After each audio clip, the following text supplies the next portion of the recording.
construindo pontes e desfazendo abismos, porque existe muita coisa entre essas duas doutrinas que aproximam-se muito e que a gente, por preconceito, por desconhecimento, afasta. Então a Umbanda nasce no Brasil, né, no Rio de Janeiro, dentro de um centro espírita, dentro de uma reunião mediúnica espírita, por meio do caboclo das 7 encruzilhadas, o guia que dá início a Umbanda aqui no Brasil. Embora a ideia de Umbanda seja antipíssima, tipo assim, no início das religiões mesmo, já existia essa ideia de Umbanda, e agora é meio que uma retomada dela dentro de uma doutrina. Teve a ver com os magos brancos, Atlântica, outras coisas assim, eles já tinham uma certa conexão com essa ideia de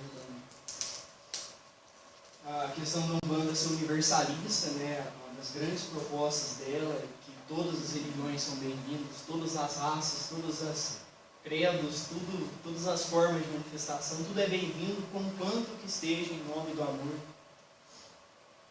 Então, os próprios guias da Umbanda falam muito disso, né? Tá tudo bem eu falar aqui, vocês querem falar na frente? Sim, à vontade. Não, eu vou passar, fica tranquilo, até porque eu não estou muito. Os próprios guias da Umbanda mostram isso, né? Um dos guias considerado mais sábio é o Preto Velho, né? Já pega todos os nossos preconceitos possíveis e coloca numa única coisa. O Preto Velho que fala errado, sabe? Que é talvez a entidade mais sábia que tem na Umbanda, assim, enquanto o arquétipo que ela se manifesta. O caboclo, que é o índio, né? E as crianças. Então é tipo assim, só faltou a mulher, né? Também sempre foi muito passada, assim, mas aí a gente tem as ciganas, as pretas velhas, as crianças, meninas. Assim. Aí dessa ideia universal.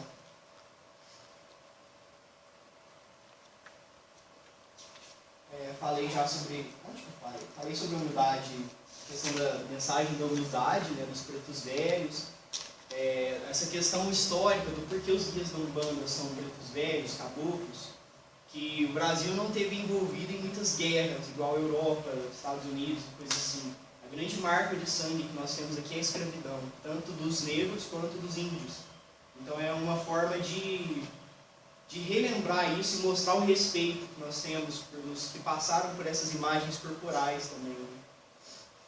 Questão da humildade, então o preto velho é o guia, um dos guias mais sábios, ele senta num topo e não num trono, ele fala errado, sabe? Fala bifi, coisinha assim, né? Às vezes você nem entende direito o que está falando, mas eu tenho minhas críticas quanto a isso também, enfim. Umbanda está em construção, ela tem alguns pontos de doutrina já, mas de forma geral ela está em construção. Então muita coisa ainda vai ser aperfeiçoada. E eu acredito que a Umbanda só encontra o seu máximo quando ela encontra com o Espiritismo. Tanto que as umbandas mais diferentes que eu já encontrei afirmam de pé junto que a base é Kardec, a base são os livros do Espiritismo. O estudo da mediunidade é com Kardec.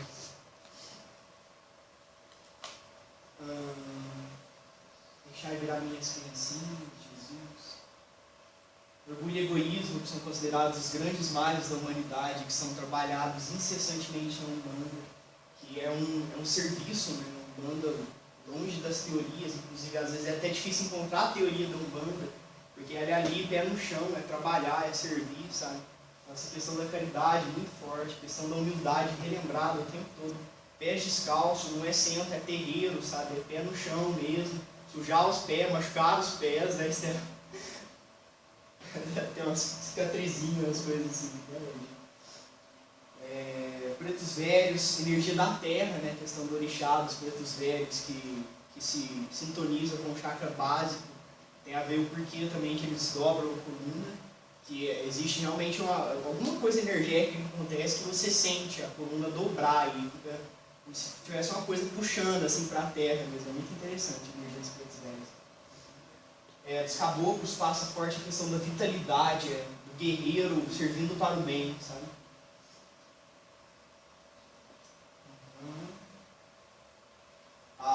Um dos grandes princípios da Umbanda é os que sabem menos aprenderão com os que sabem mais. Os que sabem mais ensinarão os que sabem menos. É o forma que todos estejam dentro desse movimento, cada um passando, não tem uma figura de um mestre, todos são mestres de acordo com aqueles que a gente pode estar ajudando, ensinando e aprendendo para si. Isso é legal. A Umbanda é monoteísta, um único Deus, os orixás são manifestações de Deus, não são outros deuses. É cristã e não existe Umbanda que não seja cristã. Os orixás, eu já falei um pouco, né? A luz divina, a luz branca, divide-se em 7 cores, são 7 orixás, para se pensar dessa forma, cada um com uma coisa própria. Questão do trabalho desinteressado, Umbanda não cobra, se cobrar não é Umbanda. Nova era, inúmeros jovens médiums aparecendo, crianças com 13, 14 anos manifestando uma mediunidade forte, muitas, sabe? E a Umbanda, ela vem auxiliar nesse processo de dar espaço de estudo e trabalho para todas elas. Porque às vezes no espiritismo é muito difícil, às vezes até um jovem de 18 anos tem dificuldade de entrar numa reunião mediúnica do espiritismo, porque tem uma série de coisas que a gente sabe que tem um sentido, que tem uma necessidade, mas cada caso é um caso. E isso tem que ser analisado de forma mais coerente. Universalização, naturalização da prática mediúnica. Umbanda são os guias ali na frente, sabe? Você está num terreiro com 15 espíritos incorporados ali do seu lado, sabe? Vai quebrando esses paradigmas de separação entre a matéria e o plano espiritual. E no fim das contas somos todos juntos, trabalhando juntos. E a Umbanda coloca isso, materializa isso. Estamos juntos, trabalhando juntos. O médium trabalha encarnado, o espírito trabalha, o consulente que chega para ser atendido está trabalhando também. A criança que está ali no terreiro ajuda a pegar as coisas que precisa. A questão dos rituais e símbolos, essa parte é complicada no Umbanda. Estou falando num ritmo legal agora. Yes! Ok, eu já passo 7 minutos.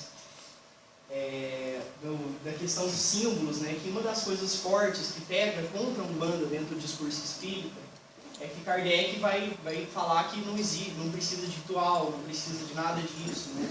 Tudo isso é bobagem. Ele até usa um pouco o termo, não é bobagem, mas é próximo, é crendice, é ignorância, sabe? E a Umbanda, ela vem retomar uma coisa que existe desde o início dos tempos, que são os pequenos... É a força simbólica mesmo. O inconsciente, a linguagem do inconsciente é o símbolo. A gente sonha em símbolo. Quando a gente entra numa meditação, as meditações guiadas que a gente faz, a gente encontra com figuras simbólicas. Eu vi um cachorro, eu vi um gato, eu subi uma escada, são todas linguagens simbólicas. E a Umbanda retoma essa questão da linguagem simbólica dentro do trabalho espiritual. Então não é dizer que a gente precisa da vela aqui, senão nada vai acontecer. Mas a vela aqui, o fogo aceso, o movimento da chama, que tem uma coisa hipnótica, a questão de quando a vela está acesa, começou o ritual. Tudo isso são imagens simbólicas que vão ajudando a nos colocar dentro do clima da egrégora que vai criando ali, a egrégora mediúnica que vai criando ali. E todas essas questões são importantes.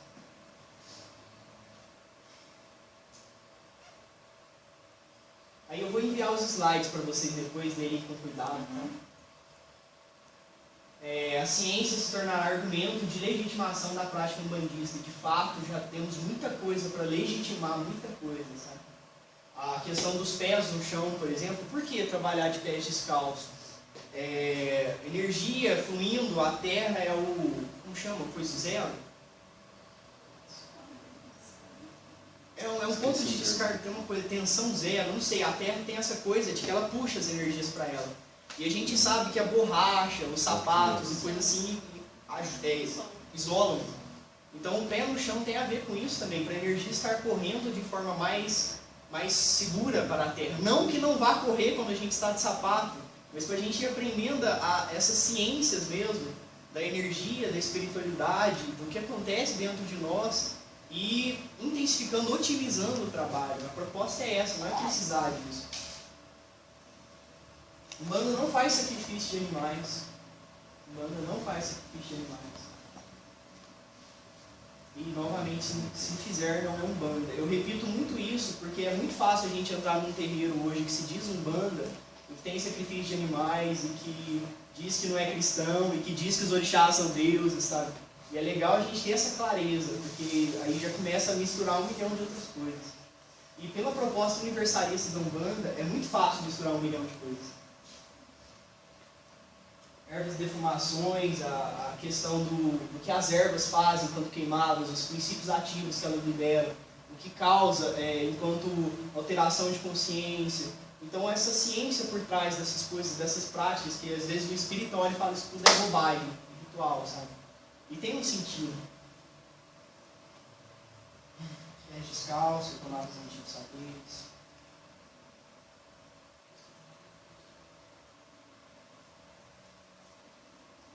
Tá, questão de se existe Umbanda sem base espírita. Eu acredito que não, mas eu estou falando muito da posição pessoal, das experiências pessoais que eu passei, das sombras que eu encontrei neste terreiro umbandista, de todas as bobagens que já foram ditas, de todas as coisas importantes que não foram ditas, sabe? Então hoje eu só consigo conceber uma ideia de uma prática verdadeiramente umbandista quando ela tem base espírita. De tal forma que eu paro para pensar se a Umbanda não seria mais um método do que uma religião. Eu até peço desculpas para os espíritas que nos acompanham, se eu estou muito errado nisso, mas eu vejo particularmente muito mais a Umbanda como um método de trabalho que pode estar dentro de qualquer centro espírita.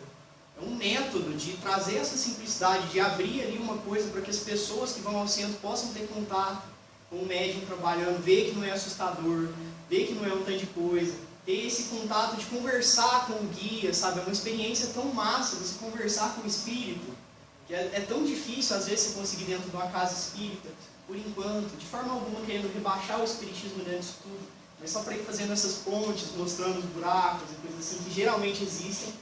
Não pelo espiritismo, muitas vezes, mas pelo que os espíritas fazem do espiritismo. Uma questão bem polêmica é a questão dos Exus e das pombogiras, ou bombongiras, né? Tem inúmeras formas de falar pombagira, tem gente que fala, mas o que eu já encontrei é bombongira ou bombogira, algo assim. E os Exus e pombogiras, eles são ligados a uma ideia de entidade que é neutra. Se você chega e fala assim, ó, eu te dou um galão de pinga ali, coloco um cantinho para você, e você vai lá e faz mal para caramba, acaba com aquela pessoa lá, eles vão fazer da mesma forma que se você chegar e falar, vai lá e cura aquela pessoa, eles vão fazer. Então é uma coisa que, tipo assim, não faz sentido, sabe? Não faz sentido uma entidade que é boa, mas que faz o mal quando é do interesse dela. Vocês confiariam em alguém, algum amigo de vocês, que faz coisas boas quando você pede, mas que faz coisas ruins quando os outros pedem também? Que num momento ou no outro pode estar contra ou a favor de você, dependendo de quem pede e o que oferece, e quem oferece mais. É absurdo, sabe? Muitas vezes é isso que é passado dentro das ideias umbandistas. Os Exus e as pombogiras são entidades poderosas e neutras. Não se envolvem em questões de bem e mal, fazem o que querem, sabe? E não faz sentido isso. Particularmente eu acho que não faz sentido. Isso dá muita mais discussão, a gente pode conversar sobre isso depois. Quem quiser conversar comigo, eu respeito. Eu estou construindo uma série de coisas para entender isso, porque isso mexe muito comigo, sabe? Então, veremos depois. Aqui eu tenho 1 minuto. O Espiritismo cresce, busca, pesquisa. A própria proposta do Espiritismo é se expandir. Isso a gente tem que ter claro, que o Espiritismo pede que nós saiamos das nossas fronteiras de conhecimento e pesquisemos e vivenciemos outras coisas. E aí algumas coisas que tem de argumentos dentro do Espiritismo, né? Que importam algumas dissidências, divergências, mais de forma que de fundo. Notai que os princípios fundamentais são os mesmos por toda a parte, e vos hão de unir num pensamento comum, o amor de Deus e a prática do bem. Se o Brasil é a pátria do Evangelho, que dizer do surgimento e fortalecimento da Umbanda no Brasil nessa época de transição? Um argumento que o Espiritismo usa muito também, Kardec fala bastante isso. Uma doutrina que não é da vontade de Deus tende a desaparecer. Ela não cresce, porque a vontade de Deus quer que permaneça a verdade. Como é que na época de transição do mundo, nesse momento tão importante, na pátria do Evangelho, que é o Brasil, segundo o argumento de vários espíritos, Humberto Campos, Emmanuel, de certos, vários que falam isso, como é que vai surgir uma doutrina que está crescendo exponencialmente com linguagem espírita e que é um absurdo, sabe? É legal a gente pensar nisso também. Claro que também a época de transição diz respeito a movimentos fortes das sombras.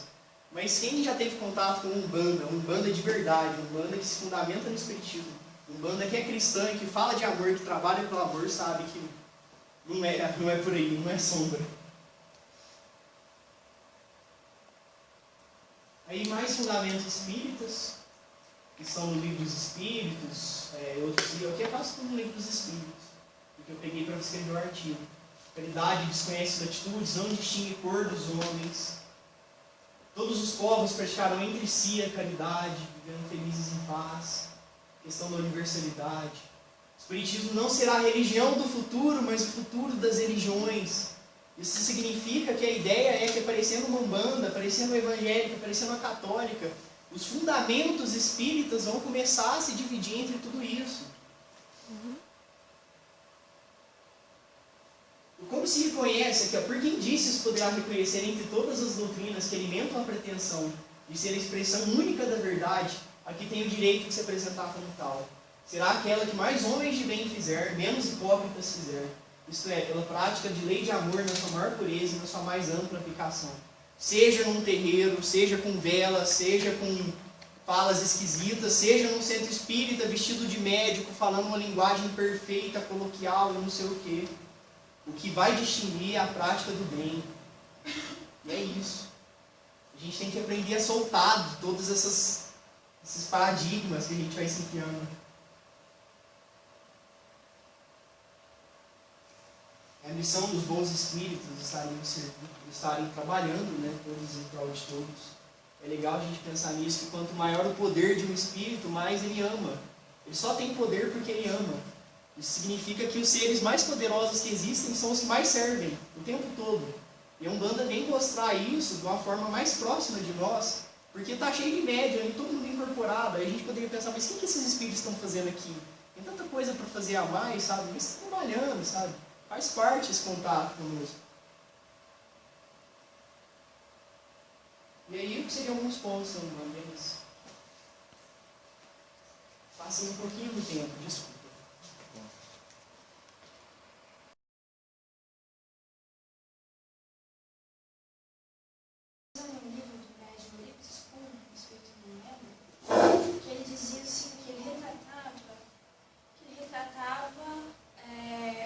Um centro que se dizia de Umbanda.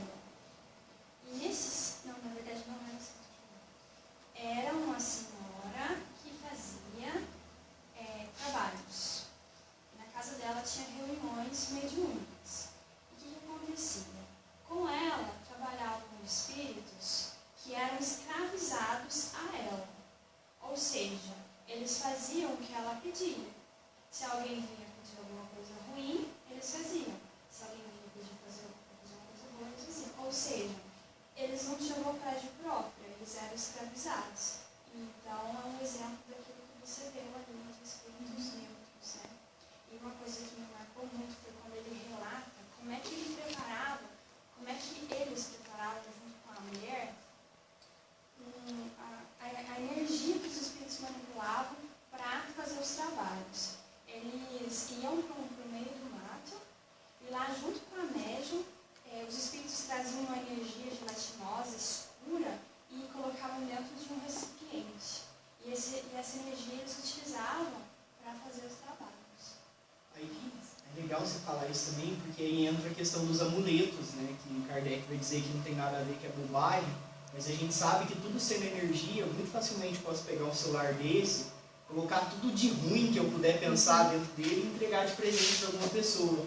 E por emanações energéticas, claro que vai ter a defesa da pessoa, da índole dela, dos espíritos protetores que vão afastar, às vezes ela vai perder o celular, ou simplesmente vão isolar, mas está ali, sabe? Você me lembrou a vez que eu ganhei de aniversário de perfume de um parente meu que, eu não sei se era Umbanda, não sei se era candomblé, mas na época estava tendo muita desavença dessa família com a minha.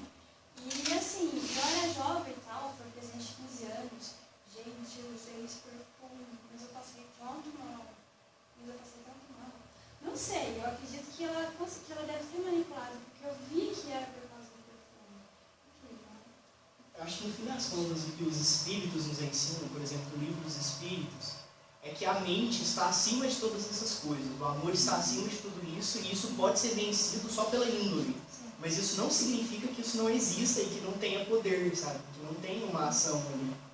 O Porque a gente vai trabalhar com as minúcias dentro disso, até que a gente chegue ao ponto que só pela mente a gente consiga fazer algo sagrado ou profano da forma que a gente quiser. Eu ia comentar como você falou, em 2 relatos, porque eu sou defensora da ideia de que nós temos de nos manter o máximo possível com a razão, com a crítica sobre as coisas. Então, acho muitíssimo interessante, me interesso pela simbologia, sobretudo quando ela está numa linguagem da psicologia. Porque a questão dos signos causa muita perdição para aquele que é fanático, uma tendência ao misticismo com pouca crítica. Então, quando os espíritos escrevem o livro que Kardec compilou a respeito de símbolos, de nós não nos apegarmos, eu acho que eles estão mais fazendo essa defesa que você disse mesmo. A nossa consciência, a nossa intenção diz mais do que uma figura, um amuleto. Mas realmente, se você põe ali toda a sua intenção, aquele amuleto, por mais que fosse um símbolo bom, pode se tornar um símbolo ruim, segundo o que você pretende. Né? E uma outra coisa assim que veio à minha mente muito isso é que, por um tempo, eu fui em uma casa também de uma senhora que estava começando a fazer trabalhos incorporando uma determinada entidade para dar assistência. E numa dessas assistências, uma mulher chegou com um presente que ela tinha ganhado, ela estava suspeitando daquele presente. E a médium, quando pegou, aí eu acredito que é uma questão de educação da médium e também de educação do espírito. Quando pegou esse presente, fez um escândalo tão grande que todas as pessoas que estavam no outro cômodo se assustaram, sabe? Então, quer dizer, também é o propósito com que é trabalhado isso dentro de cada casa, também tem que ser visto segundo as circunstâncias. Uma coisa a dizer antes que você fale, a gente tem que pensar que nós somos feitos de realidades intercolocadas. De tal forma, e até dá para pensar isso de um jeito legal dentro da perspectiva dos chakras, quando a gente pensa em espírito, coronário, coisa assim, o espírito é completamente intocável por qualquer coisa que nós fizermos. A gente pode matar 50 pessoas, o nosso espírito, enquanto essência, enquanto parte divina em nós, não é afetado por isso. Mas, quanto mais para baixo a gente vai, mais afetações existem dentro de cada plano que está ligado. Tanto que, quando a gente fala de corpo físico, eu acho que ninguém aqui duvida que se eu pegar uma faca aqui, seja qual for melhor das minhas intenções, e passar aqui, vai cortar, vai sangrar e eu posso morrer, sabe? Isso é porque é da realidade do plano físico, da realidade do plano energético, da realidade do plano astral, da realidade do plano mental. Tem coisas que interferem o tempo todo, mas acima de tudo isso existe o poder do espírito. E quem sabe usar esse poder consegue passar a faca e não se cortar, consegue estar numa situação de emoção, estímulo emocional violento e não se afetar. Pode estar numa situação de ideias terríveis e também não se afetar. Mas quando a gente ainda não tem esse controle absoluto, a gente tem que aprender a lidar com as coisas de cada qual realidade. De tal forma que a gente não passe a faca no braço, de tal forma que a gente não entre em brigas constantemente, porque a gente vai se afetar por isso. E assim vai. Eu ia falar exatamente isso que a Laís falou também. Mas é só acrescentar que uma vez uma professora me falou isso, né, que no Espiritismo a gente tem essa tendência a trabalhar com a razão, né, mas o amor está acima da razão. E aí os espíritos que a gente está lidando na reunião mediúnica, né, ou no dia a dia, muitos deles acreditam nos símbolos. Né, então, tipo, na Umbanda as pessoas usam roupa branca, e a gente não pode falar, isso é bobagem, isso é crendice, isso é idiotice. Não, a gente tem que respeitar, porque é a forma que a pessoa visualiza a energia positiva. Ela tem o direito, né, de ter essa liberdade de expressão. Né? Eu acho que é isso que ela trabalha. E a questão de reforçar sempre a questão da intenção. Né? Eu acho que isso é uma coisa legal que o Marquito, né, que o xamanismo coloca, que não é o objeto em si, né? Não é a vela, não é a pedra, não é um objeto em si que tem poder, mas é a intenção. Eu acho que o Espiritismo trabalha muito com isso, né? O seu pensamento, né? O seu desejo, a sua intenção, que vai movimentar. E a gente fez o tempo todo nas obras da Ana Luiz, né? A questão do pensamento, da vontade, do poder da mente. Né? E acho que o Espiritismo está focando nisso, no 10%. Né? Eu queria comentar alguma outra coisa. Nos seus primeiros slides, você deve ter falado mais sobre isso nessa doutora no estudo, você falou que a Umbanda é de origem brasileira e que ela surgiu no centro espírita, mas eu não sei o que você leu católicos faziam antes mesmo do espiritismo chegar no Brasil, não era considerado umbanda? Eu acho que era mais ligado com o candomblé. É porque tem essa distinção da umbanda com o candomblé. O candomblé é uma religião africana mesmo, que tem inúmeros orixás. A umbanda considera uma umbanda de reumatismo como mais simples. Eu não tive essa informação. Por quê? Reumatismo. Pelo que eu penso, pelo que a gente lê, né, desde quando os escravos chegaram no Brasil, na verdade eles começaram no sincretismo. Isso, eles sincretismo. trouxeram aqui o candomblé, que é um pouco mais forte, mas aqui misturou com a religião católica. Agora eu não sei, você colocou isso, eu fiquei pensando, eu não sei se alguém chamava, em que momento isso começou a ser chamado de umbanda. Isso. Mas isso já existia muito antes do espiritismo chegar no Brasil. Mas é essa questão de que a umbanda existe desde o início dos tempos mesmo, enquanto algumas ideologias da umbanda, o próprio significado da umbanda, que eu até esqueci. Eu não sei, não entendi o que o Matias quis dizer quando ele disse que a umbanda começou com a religião. Ela teve, tipo assim, da mesma forma que o espiritismo foi codificado com Kardec, a umbanda teve o seu começo dentro com um espírito caboclo das 7 encruzilhadas. Mas o espiritismo sempre existiu, umbanda existiu. Mediunidade sempre existiu antes Mediunidade mesmo sempre existiu. Foi um momento, assim, um marco que coloca a umbanda está aqui no Brasil com esse nome, com essas práticas, com o terreiro. Então eu não sei te responder exatamente, mas partindo de Ramatiz é essa informação que ele passa. Já estouramos bastante tempo. Quando você colocou lá a pergunta se existe umbanda sem base espírita, eu fiquei pensando, bom, novamente, concordo com você, como você falou, mas novamente uma questão de palavras, né? Acho que depende do que você está definindo como espiritismo, porque se a gente pensar o espiritismo com a proposta que ele tem de ser filosofia, ciência e religião, né, de estudar a natureza, a origem dos espíritos de uma forma mais ampla, mais filosófica, mais científica, a umbanda não necessariamente precisa ter essa base. Talvez não tenha como pensar umbanda sem base mediúnica, só que mediunidade não é exclusividade do espiritismo, mediunidade pertence a todas as religiões, independente do nome que eles deem. Então eu não sei se a gente diria que a umbanda não existe sem base espírita. Eu acho que ela existe sim sem base espírita. Se você pensar na definição de espiritismo enquanto ciência, filosofia e religião, que não é a proposta da umbanda, como você mesmo disse, uma proposta de trabalhar uma outra realidade, né, uma outra metodologia. Né? Então, eu acho que essa base é da umbanda, não é do espiritismo mesmo. Embora a gente perceba todos os pontos em comum e a afinidade. Justo. A esse respeito, tem uma colega nossa de curso, por incrível que pareça, a Laura, que me falou um negócio que eu achei muito interessante.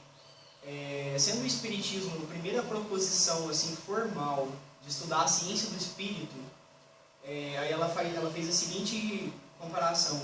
Kardec é como se fosse o Freud das religiões. Então, tipo assim, Freud, por mais que você fique distante de Freud, estude outras coisas na psicologia, Freud foi o cara que deu uns fundamentos mais fortes assim, do movimento da psicologia. Então é quase impossível você ignorar isso, sabe? E é legal esse pensamento que Kardec, de certa forma, foi o Freud das mediunidades, das religiões e coisas assim. Então tem que partir, pelo menos, do que ele já escreveu, nem que seja para discordar, mas tem que partir do que ele colocou, porque foi a primeira colocação formal de uma ciência do espírito, de um estudo do reino espiritual, assim, colocação formal.